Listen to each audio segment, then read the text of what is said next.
अस्सलाम वालेकुम। Chapter number 8 चल रहा है हमारा, जो कि वर्क, एनर्जी एंड पावर। और इसका एक लेक्चर अपलोड हो चुका है और जिसके अंदर हमने वर्क को जो है वो डिस्कस किया था। और आज का जो टॉपिक है वो एनर्जी वाला पोर्शन है बेसिकली। और इसके अंदर हम लोग एनर्जी की डेफिनेशन, इंट्रोडक्शन और साथ में काइनेटिक एनर्जी, इसकी डेरिवेशन और पोटेंशियल एनर्जी को जो है वो डिस्कस करेंगे। तो एनर्जी से स्टार्ट करते हैं। और एनर्जी को स्टार्ट करने से पहले हम एक थ्योरी को आज जो है वो टच करेंगे, जो कि इसी टॉपिक से रिलेटेड है। और वो थ्योरी है बिग बैंग थ्योरी। और ये थ्योरी बिग बैंग वाली अक्सरियत साइंस के अंदर जितने फिजिसिस्ट हैं, जितने साइंटिस्ट हैं, सब ने एक्सेप्ट कर लिए। और पूरी साइंस की दुनिया जितनी भी है इसको एक्सेप्ट करती जा रही है और एक्सेप्ट कर चुकी है। पूरी दुनिया ने इसे तस्लीम कर लिया है। और ये थ्योरी है क्या? Big bang theory. कि जितना भी यूनिवर्स है हमारा, जितनी भी चीज़ें हैं, अर्थ हो गई, सन हो गया, जितने प्लैनेट्स हैं, जितने सोलर सिस्टम्स हैं, जितनी गैलेक्सीज़ हैं इस यूनिवर्स के अंदर, ये पहले शुरुआत में 13.8 बिलियन ईयर्स पहले एक सिंगुलैरिटी, एक डॉट, एक प्राइमरी नेबुला के अंदर समाई हुई थी। एक सिंगल डॉट। और एनर्जी जितनी भी थी, सारी की सारी हमारी यूनिवर्स की जितनी भी चीज़ें थी, कुछ भी नहीं था, सिर्फ और सिर्फ एनर्जी थी उस सिंगल डॉट के अंदर। और सिंगल डॉट के अंदर समाई हुई थी। और उस सिंगल डॉट की कंडीशन ऐसी थी कि वो बहुत ही ज़्यादा डेंस था। डेंसिटी उसकी ब्लैक होल से भी ज़्यादा थी। और उसका टेम्परेचर जो था वो भी बहुत ज़्यादा था। टेम्परेचर भी बहुत ज़्यादा था, डेंसिटी भी बहुत ज़्यादा थी। और उसके अंदर एनर्जी जो थी वो काफ़ी ज़्यादा मिकदार में थी। मतलब पूरे यूनिवर्स की एनर्जी जो थी उसके अंदर समाई हुई थी।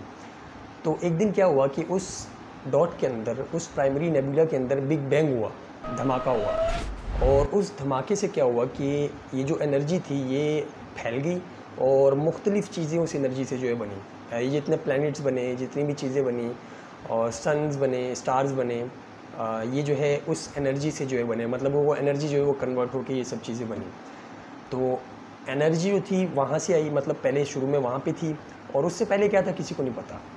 तो सब की सब चीज़ें जो है वो एनर्जी से मिलकर बनी हुई है। हम अपने इर्द गिर्द जो भी चीज़ देखते हैं वो एनर्जी है। एनर्जी एनर्जी एनर्जी, सब चीज़ें एनर्जी से मिलकर बनी हुई हैं। इस थ्योरी को काफ़ी सारे लोग जो मानते हैं। ज़्यादातर जो साइंटिस्ट हैं, ज़्यादातर जो फिजिसिस्ट हैं, जो फिज़िक्स के ऊपर बिलीव करते हैं, वो इसको मानते हैं। क्यों? क्योंकि ये थ्योरी जो है वो फिज़िक्स के जितने भी लॉज हैं, जिनको रिवर्स करके ये रिसर्च की गई है, इस थ्योरी को जो है वो फॉलो करते हैं। मतलब ये थ्योरी जो है वो उन लॉज को जो है वो फॉलो करती है। तो इसका मतलब ये है कि ये थ्योरी सही है। और ये थ्योरी 50 या 60 साल पहले जो है वो पेश की गई थी। उससे पहले इसका नामो निशान नहीं था। और अभी कुछ अर्सा पहले जो है वो इसको एक्सेप्ट किया गया है, इसको साइंटिफिक फैक्ट माना गया है। तो मैं भी जो है इस थ्योरी को जो है वो एक्सेप्ट करता हूँ, इस थ्योरी को सच्चा मानता हूँ। क्यों? क्योंकि इसकी तस्दीक कुरान पाक में अल्लाह ताला ने 1400 साल पहले, जिस वक्त इस थ्योरी का नामो निशान नहीं था, नामो निशान भी नहीं था और किसी के जहन में आ ही नहीं सकता था, 1400 साल पहले जो है अल्लाह ताला ने कुरान पाक में इस थ्योरी के बारे में हमें बता दिया, जो कि है सूरह अंबिया चैप्टर नंबर 21 वर्स नंबर 30 के अंदर। और वो क्या बताती है कि अवलम यरल्लज़ीन कफ़रू, do not the unbelievers see अन्ना समावाती वल अर्ज़ा, that the heavens and the earth कानता रतकन फफतकनाहुमा were joined together as one unit of creation before we clove them asunder, as a one unit of creation। कि जो अनबिलीवर्स हैं, do not the unbelievers see, कि जो unbelievers हैं क्या वो नहीं देखते, that the heavens and the earth, heavens यहाँ पे जो इस्तेमाल हुआ वो आसमानों के लिए इस्तेमाल हुआ है, क्योंकि अरबी में जो लफ्ज़ है वो है समावात। समावात जो है आसमानों को बोलते हैं। और उसकी इंग्लिश के अंदर जो ट्रांसलेशन है वो हेवंस भी जो है वो हो सकती है। हेवंस का मतलब वो वाली हेवन नहीं है, ये आसमानों की बात हो रही है। That the heavens and the earth were joint together, कि वो जो थी आपस में ज्वाइंट थी, मिली हुई थी, as a one unit of creation before we clove them asunder, कि फिर हमने इन्हें खोल दिया, मतलब अल्लाह ताला ने इन्हें खोल दिया।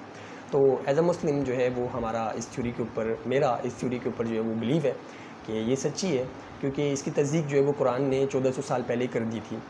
तो सारी की सारी जितनी चीज़ें भी बनी वो एनर्जी से मिलके बनी। और एनर्जी ही हमारे इर्द गिर्द जो है में सब जगह नज़र आती है। और एनर्जी है क्या बेसिकली, इसकी डेफिनेशन पढ़ते हैं और उसको समझते हैं। The capability of doing work is called energy. Anybody which can do work is said to possess energy. The capability of doing work is called energy. कि काम करने की सलाहियत को जो है वो हम लोग बोलते हैं एनर्जी। काम कौन सा वाला? फिज़िक्स वाला, डेली लाइफ वाला नहीं। फिज़िक्स के अंदर जो वर्क है, यानी कि फोर्स लगाओ और जो बॉडी है वो डिस्प्लेस कर जाए, ये वाला वर्क जो है, इसको करने की जिसके अंदर सलाहियत होगी, जिसके अंदर कैपेबिलिटी होगी, जिसके अंदर कैपेसिटी होगी, वो जो बॉडी होगी उसको हम लोग बोलेंगे कि ये एनर्जी पोजेस करती है। Anybody which can do work is said to be possess energy. कि हर वो बॉडी जो कि काम करने की सलाहियत रखती है, काम करवाती है या काम करवा सकती है, हम बोलते हैं कि उस बॉडी के पास एनर्जी है। जैसे कि हम लोग हैं, हम फिज़िक्स वाला वर्क करवा सकते हैं कि ब्लॉक हो और ब्लॉक के ऊपर फोर्स लगाएं और वो जो है मूव कर जाए या डिस्टेंस ट्रेवल करे, तो हमारे पास एनर्जी है। इसी तरह जितनी भी चीज़ें हैं जो वर्क करवा सकती हैं, वर्क करने की सलाहियत रखती हैं, हम बोलते हैं कि उनके पास एनर्जी है या वो एनर्जी पोजेस करते हैं। हमारे इर्द गिर्द हम बहुत सी किस्म की एनर्जी जो है वो देखते हैं, जैसे कि mechanical energy, electrical energy, chemical energy, heat energy, light energy, nuclear energy, solar energy, magnetic energy, tidal energy, geothermal energy etcetera. ये डिफरेंट काइंड ऑफ एनर्जीज जो है वो हम लोग देखते हैं और इनसे हम लोग जो है वो फिज़िकल वर्क जो है वो ले रहे होते हैं। फॉर एग्जांपल केमिकल एनर्जी है, जिसकी सबसे बड़ी एग्जांपल जो हम लोग डेली लाइफ के अंदर अक्सर जो है वो ज़्यादातर इस्तेमाल करते हैं, केमिकल एनर्जीज़ हैं।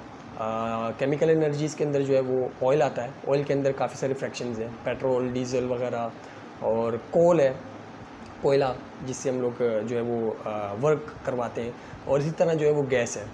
कोल की एग्जांपल जो है वो पुराने ज़माने में जो ट्रेनें चलती थी, कि ट्रेन के अंदर हम लोग कोयला डालते थे और वो बर्न होने के बाद जो है वो हमें एनर्जी देता था, और उस एनर्जी को जो है वो हम लोग यूज़ करते हुए वर्क करवाते थे, ट्रेन चलाते थे। ट्रेन का इंजन जो है वो मूव करता था और फोर्स लगाता था और पूरी ट्रेन जो है इसके पीछे चलती थी। इसी तरह पेट्रोल है जो हम लोग अपनी बाइक्स वगैरह के अंदर डालते हैं, गाड़ियों के अंदर डालते हैं, और हमारा जो अंदर उसकी इंजन होता है वो इसको बर्न करके, उस पेट्रोल को बर्न करके एनर्जी रिलीज़ करता है, और उस एनर्जी से जो है वो हम लोग अपनी गाड़ियाँ मूव करवाते हैं, यानी कि वर्क करवाते हैं। इसी तरह इलेक्ट्रिकल एनर्जी है जो हम लोग अपने घरों के अंदर इस्तेमाल करते हैं, और इस इलेक्ट्रिकल एनर्जी को जो है हम लोग यूज़ करते हुए डिफरेंट किस्म के वर्क जो परफॉर्म करवाते हैं। पानी जो है वो हम लोग नीचे से ऊपर वाले फ्लोर तक चढ़ा देते हैं, एनर्जी को यूज़ करते हुए, इलेक्ट्रिकल एनर्जी को यूज़ करते हुए पंखा चला रहे हैं, और मतलब मुख्तलिफ़ चीज़ें जो है, मुख्तलिफ़ किस्म के वर्क जो हम लोग करवा रहे हैं इलेक्ट्रिकल एनर्जी से। और तमाम तकरीबन जितनी भी एनर्जीज़ हैं वो वर्क कराने की सलाहियत रखती हैं, ये जितने भी हमने नाम लिए, और इनको हम लोग यूज़ करते हैं अपने मुख्तलिफ़ जो है वो काम करवाने के लिए। तो ये एनर्जी थी, और एनर्जी का इंट्रोडक्शन था, और एनर्जी कहाँ से आई, बिग बैंग से कैसे उस सिंगुलैरिटी से एनर्जी जो है वो सब चीज़ों में कन्वर्ट हुई और सब चीज़ें जो है वजूद में आई। तो ये इसका इंट्रोडक्शन था एनर्जी का। अब बढ़ते हैं अपने दूसरे इस लेक्चर के टॉपिक के ऊपर, जो कि काइनेटिक एनर्जी, कि काइनेटिक एनर्जी क्या है और फिर इसकी जो है वो डेरिवेशन है। काइनेटिक एनर्जी की डेफिनेशन कुछ इस तरह से है कि the energy due to the motion of a body is called kinetic energy. कि मोशन की वजह से जो एनर्जी बॉडीज़ के अंदर प्रोड्यूस होती है या पोजेस करते हैं, बॉडी अपनी मोशन की वजह से अपने अंदर एक एनर्जी पोजेस करते हैं, उसको हम लोग काइनेटिक एनर्जी बोलते हैं। मतलब मोशन की वजह से जो बॉडीज़ के अंदर एनर्जी आ जाती है वो काइनेटिक एनर्जी होती है। जैसे फॉर एग्जांपल एक बुलेट है, हमने फायर की और बुलेट मूव कर रही है। अब जब तक ये मूव करती रहेगी इसके पास एनर्जी होगी, जब तक ये मूव करती रहेगी इसके पास एनर्जी होगी। इसके आगे जो भी चीज़ आएगी ये इसके ऊपर फोर्स लगा के उसको मूव करवा देगी, उसके ऊपर फोर्स लगा के उसको मूव करवा देगी, या फिर उसके अंदर जो है वो pierce कर जाएगी या घुस जाएगी। तो ये इसकी मोशन की वजह से जो इसके पास एनर्जी थी, इसको हम लोग काइनेटिक एनर्जी बोलते हैं। और अगर बुलेट ना भी देखें, कोई और चीज़ भी अगर हम लोग फेंकें तो उसकी मोशन की वजह से उसके पास एनर्जी आ जाती है, और वो जिस चीज़ के साथ भी हिट करती है जाके उसको मूव करवा देती है। तो इसका मतलब हुआ कि वर्क करवा देती है। तो मोशन की वजह से जो एनर्जी बॉडीज़ के पास हो उसे हम लोग काइनेटिक एनर्जी बोलते हैं। और ये काइनेटिक एनर्जी कैसे कैलकुलेट की जाए, या कैसे जो है वो हम लोग कैलकुलेट करेंगे कोई बॉडी मूव कर रही है उसके पास कितनी काइनेटिक एनर्जी है, तो उसके लिए ये डेरिवेशन है, जो कि डेरिवेशन के बाद एक फार्मूला आएगा बेसिकली, और उस फार्मूले को यूज़ करते हुए जो हम लोग काइनेटिक एनर्जी जो है वो कैलकुलेट कर सकते हैं। तो चलिए बढ़ते हैं डेरिवेशन की तरफ, और डेरिवेशन स्टार्ट करने के बाद आखिर में जो है वो एक फार्मूला हम लोग ड्राइव करेंगे। जी, तो यहाँ से काइनेटिक एनर्जी की डेरिवेशन स्टार्ट करते हैं, और इसका एक फार्मूला ड्राइव करके लेके आते हैं कि हम किसी बॉडी की जो कि मूव कर रही हो किसी वेलोसिटी से, काइनेटिक एनर्जी कैसे कैलकुलेट कर सकते हैं। पीछे हमने काइनेटिक एनर्जी की डेफिनेशन पढ़ी जो कि थी मोशन की वजह से जो एनर्जी पोजेस करती है बॉडी, उसको हम लोग काइनेटिक एनर्जी बोलते हैं। अब एनर्जी क्या थी? एनर्जी की जो डेफिनेशन थी वो ये थी कि the capability of doing work, काम करने की सलाहियत या काम करने की कैपेसिटी जितनी भी बॉडी के अंदर होती है उसको हम लोग एनर्जी बोलते हैं। तो इस हिसाब से काइनेटिक एनर्जी की क्या डेफिनेशन बनी कि मोशन की वजह से कोई बॉडी कितना वर्क डन करवा सकती है उसे हम लोग काइनेटिक एनर्जी बोलते हैं। अब इसकी कंसीडरेशन है और कंसीडरेशन के बाद जो है वो हम इसकी डेरिवेशन स्टार्ट करते हैं। कंसीडरेशन ये है कि कंसीडर करो एक बॉडी जिसका मास m है, initially at rest on smooth horizontal surface. तो ये हमारे पास स्मूथ हॉरिजॉन्टल सरफेस है और इसके ऊपर एक ऑब्जेक्ट जो है वो जिसका मास m है वो इसके ऊपर पड़ा हुआ है रेस्ट के अंदर। इनिशियली शुरुआत में रेस्ट के अंदर इसके ऊपर पड़ा हुआ है। आगे when a force F is applied on the body, जब हम इस बॉडी के ऊपर फोर्स अप्लाई करेंगे F अमाउंट की, तो क्या होगा कि ये बॉडी कुछ डिस्टेंस ट्रैवल करेगी। मतलब ये बॉडी कुछ डिस्टेंस जो है ट्रैवल करेगी और यहाँ पे आ जाएगी। ये इसकी न्यू पोजीशन है। अब ये इसकी ओरिजिनल पोजीशन थी, ये इसकी न्यू पोजीशन है। हमने यहाँ से फोर्स लगाई और ये बॉडी डिस्टेंस ट्रैवल करके यहाँ पे आ गई और यहाँ से यहाँ तक का जो डिस्टेंस है उसको हम लोग ऐसे बोल देते हैं। मतलब यहाँ से लेकर यहाँ तक का जो डिस्टेंस है वो ऐसे। In the direction of force, जिस डायरेक्शन में हमने फोर्स लगाई है उसी डायरेक्शन के अंदर जो है ये बॉडी मूव करके यहाँ पे आ जाएगी। एंड अटेन्स अ वेलोसिटी, मतलब ये बॉडी मूव ही कर रही है, ये बॉडी मूव ही कर रही है। हम इसके ऊपर लगातार फोर्स लगाए रखें और ये बॉडी जो है मूव करती रहे, लेकिन हमें चूँकि काइनेटिक एनर्जी किसी पॉइंट के ऊपर चाहिए होती है ना, कि फॉर एग्जांपल इसकी जब वेलोसिटी 2 मीटर पर सेकंड हो तो उसकी काइनेटिक एनर्जी क्या है, या 4 हो या 5 हो या 6 हो, किसी न किसी पॉइंट के ऊपर जो है वो काइनेटिक एनर्जी जो है हमें निकालनी पड़ती है। तो फॉर एग्जांपल हमने इसके ऊपर फोर्स लगाई हुई है और इसकी जो वेलोसिटी थी वो यहाँ पे 1 मीटर पर सेकंड थी, फिर 2 हुई, फिर 3 हुई। मतलब हम लोग इस पॉइंट के ऊपर इसकी काइनेटिक एनर्जी जो है वो मालूम करना चाह रहे हैं। आगे मूव ही कर रही है, मतलब आगे भी जो है ये चलती जा रही है, लेकिन हम इस पॉइंट के ऊपर जो है इसकी काइनेटिक एनर्जी जो है वो निकालना चाह रहे हैं। तो इस पॉइंट के ऊपर इसकी जो वेलोसिटी थी, इस पॉइंट के ऊपर जो इसकी वेलोसिटी थी वो v थी। इस पॉइंट के ऊपर v थी और यहाँ पे क्या होगी इसकी वेलोसिटी, यहाँ पे इसकी वेलोसिटी होगी 0। क्यों? क्योंकि ये इनिशियली जो थी रेस्ट में थी, वो यहाँ पे भी लिखा हुआ है कहीं पे कि इनिशियली एट रेस्ट। तो vi जो है यहाँ पे वो 0 है, यानी कि इनिशियल वेलोसिटी 0 है।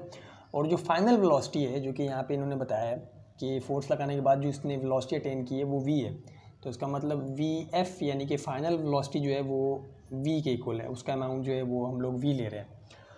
तो हुआ क्या, इस पूरी कॉन्सिडरेशन से हमें क्या समझ में आया कि हमारे पास एक बॉडी है जिसका मास m है, उसके ऊपर हमने एक फोर्स लगाई f अमाउंट की और इनिशियली वो रेस्ट में थी, उसकी इनिशियल वेलोसिटी 0 थी।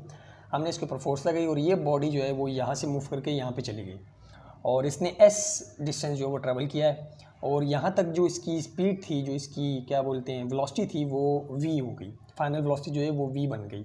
सो during this the amount of work done here can be calculated as, अब यहाँ पे जितना भी वर्क डन हुआ है वही उस बॉडी के अंदर as a kinetic energy store हो रहा होगा, क्योंकि वर्क और एनर्जी जो है ये दोनों सेम चीज़ है। वर्क की यूनिट भी जूल ही है और एनर्जी को भी जो है हम लोग जूल के अंदर मेजर करते हैं। और डेफिनेशन के अंदर भी हमने देखा कि the capacity of doing work या the capability of doing work जो है वो एनर्जी होती है। तो एनर्जी और वर्क जो है दोनों सेम चीज़ हैं। जो यहाँ पे हमारा वर्क डन हुआ है उसको कैसे कैलकुलेट कर सकते हैं हम लोग? Work done is equals to F into s. ये वर्क डन का फार्मूला था जो हमने पीछे पढ़ा था कि वर्क डन जो है वो अगर निकालना हो तो हम फोर्स और डिस्प्लेसमेंट, चूँकि वहाँ पे d था और यहाँ पे हमने डिस्टेंस को s से रिप्रेजेंट किया है तो यहाँ पे इसलिए ऐसा है। तो work done is equals to F into s, यानी कि जितनी फोर्स लगाएं उतना डिस्प्लेसमेंट जितना हो उनको आपस में मल्टीप्लाई करवाते हैं तो हमारे पास वर्क आता है। और चूँकि यहाँ पे जो वर्क डन है हमारा वही बेसिकली काइनेटिक एनर्जी की इक्वल है, तो work done is equals to kinetic energy. अब अगर वर्क डन काइनेटिक एनर्जी की इक्वल है तो यहाँ पे हम लोग इस इक्वेशन नंबर 1 को हम इस तरह से लिख सकते हैं कि काइनेटिक एनर्जी जो है वो इक्वल है F इंटू एस के। इसको इक्वेशन नंबर 2 का नाम दे देते हैं, क्योंकि यहाँ पे जो भी वर्क डन हुआ है वो काइनेटिक एनर्जी की इक्वल है। और काइनेटिक एनर्जी जो है फिर हम जब इस वाली इक्वेशन नंबर 1 के अंदर वर्क की जगह पे यूज़ करेंगे तो हमारे पास जो नई इक्वेशन बनेगी वो बनेगी kinetic energy is equals to F into s. अब एफ हमें पता है कि according to Newton second law, Newton का जो हमने सेकेंड लॉ पढ़ा था उसके मुताबिक हमें पता है कि एफ जो होता है वो एम इंटू ए के इक्वल होता है। फोर्स जो होती है वो मास इंटू एक्सेलरेशन के इक्वल होती है।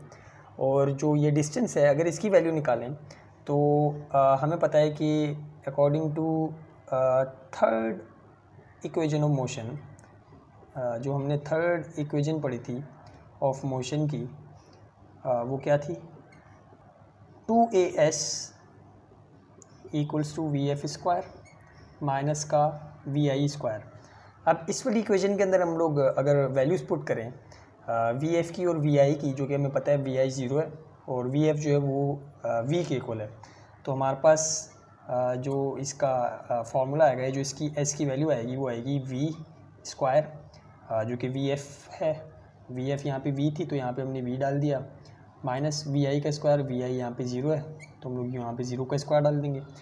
तो इसको आगे वैल्यू क्या आएगी इसकी, वी स्क्वायर, मतलब ये हट जाएगा बिल्कुल ही, माइनस 0 जो है वो ख़त्म हो जाएगा और 2as equals to we square.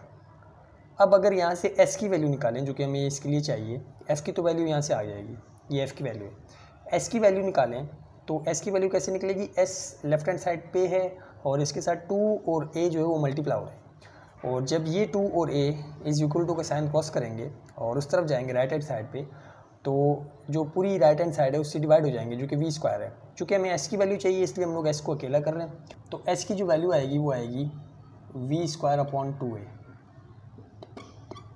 ये हमारे पास s की वैल्यू आ गई और ये थी f की वैल्यू।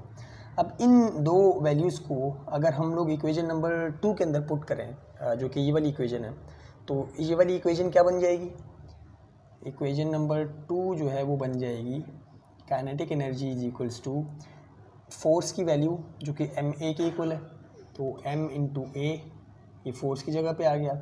इसके बाद s था तो s की जगह पे जो हमने s की वैल्यू निकाली है वो रखेंगे, जो कि है वी स्क्वायर और अपॉन में 2a। ये हमने इसकी और इसकी वैल्यू इस वाले फार्मूले के अंदर डाल दी।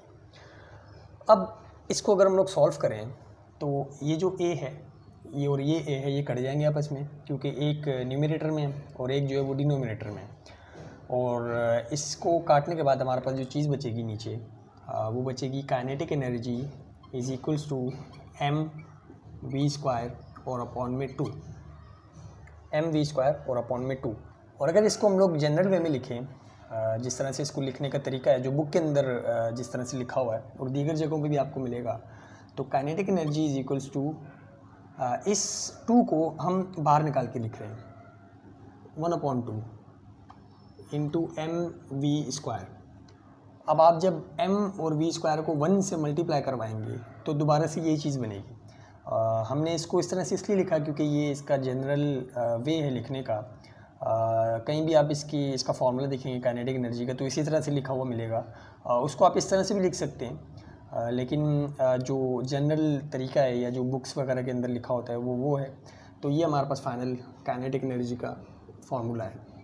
मतलब ये कि अगर आपको काइनेटिक एनर्जी निकालनी हो तो आप उस बॉडी का जितना भी मास है उसको यहाँ पे रखें और जितनी भी उसकी वेलोसिटी है, जिस वेलोसिटी पे आप उसकी काइनेटिक एनर्जी फाइंड करना चाह रहे हैं कि इतनी वेलोसिटी के ऊपर इस बॉडी की काइनेटिक एनर्जी कितनी होगी, तो आप यहाँ पे उस बॉडी की वेलोसिटी डालें और इसको सॉल्व करें तो आपके पास काइनेटिक एनर्जी आ जाएगी। जी, तो ये थी हमारी काइनेटिक एनर्जी की डेरिवेशन, जिसके बाद हमने एक फार्मूला जो है वो ड्राइव किया। अब चलते हैं पोटेंशियल एनर्जी की तरफ और पोटेंशियल एनर्जी की डेफिनेशन पढ़ते हैं कि ये क्या चीज़ है।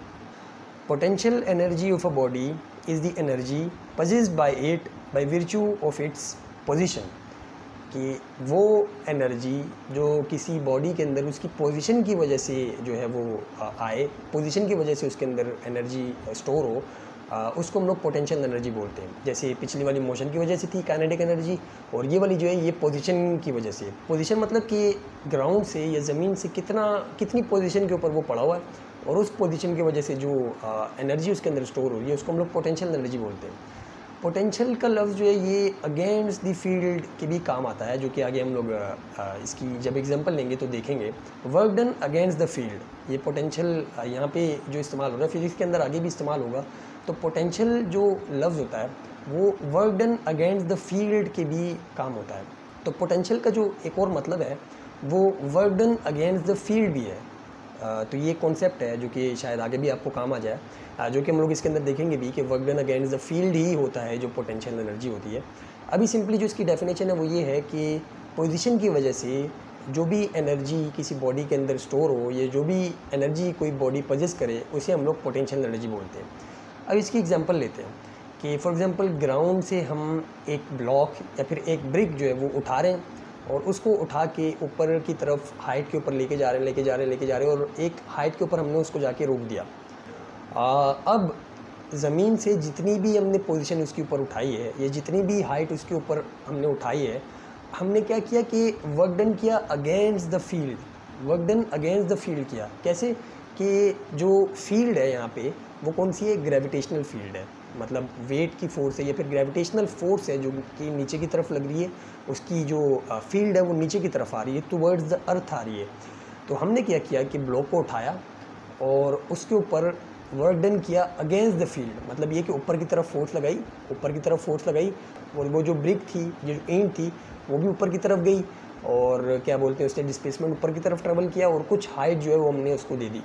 मतलब ये कि फोर्स लगाई और उठाते जो है एक हाइट के ऊपर हम लोग उसको ले गए और उस हाइट पे जाके जो है हमने रख दिया। मतलब ये कि हमने क्या किया कि वर्क डन किया against the field, against the gravitational field, और ये जो वर्क डन है जो हमने किया अगेंस्ट द ग्रेविटेशनल फील्ड, अब ये स्टोर हो गया उस ब्रिक के अंदर एज अ पोटेंशियल एनर्जी, कि फिर हम लोग उसको वहाँ से छोड़ें तो वो खुद ब खुद जो वो नीचे आएगा। मतलब ये कि उसके पास एनर्जी होगी। जैसे कि हम लोग पानी के साथ करते हैं कि ज़मीन वाली जो टंकी होती है उससे हम लोग पानी जो है ऊपर वाली टंकी में जो है वो शिफ्ट करते हैं, जो ऊपर घरों की छत पे लगी होती है, और उस छत के ऊपर जब पानी पहुंच जाता है, मतलब ये कि जो ज़मीन के अंदर पानी था, ज़मीन की टंकी के अंदर, उसके ऊपर हमने वर्क डन करवाया अगेंस्ट द फील्ड और एक हाइट पे ले जाके बड़ी वाली टंकी के अंदर डाल दिया। ये ऊपर जो छत के ऊपर टंकी थी उसके अंदर डाल दिया, वर्क डन करवाया उस पानी के ऊपर जितना भी पानी था against the field, against the gravitational field, और वो जो है स्टोर हो गया जाके ऊपर वाली टंकी के अंदर। तो मतलब ये कि जितना भी हमने वर्क डन करवाया होगा अगेंस्ट द फील्ड, अब वो जो है वो एज अ पोटेंशियल एनर्जी उसके अंदर स्टोर हो गया होगा, एज अ पोटेंशियल एनर्जी उसके अंदर स्टोर हो गया होगा। तो अब हम लोग जब भी अपने नल वगैरह खोलते हैं घर में तो पानी आ रहा होता है, तो वो कैसे आ रहा होता है, क्योंकि उस पानी के अंदर पोटेंशियल एनर्जी होती है और वो नीचे जो है वो लगातार आने की कोशिश कर रहा होता है, और फिर जब हम लोग नल खोलते हैं तो पानी जो है वहाँ से बहना स्टार्ट हो जाता है। तो ये भी एक पोटेंशियल एनर्जी की एग्जांपल थी। अब पोटेंशियल एनर्जी को कैलकुलेट कैसे करें, इसका फार्मूला क्या है?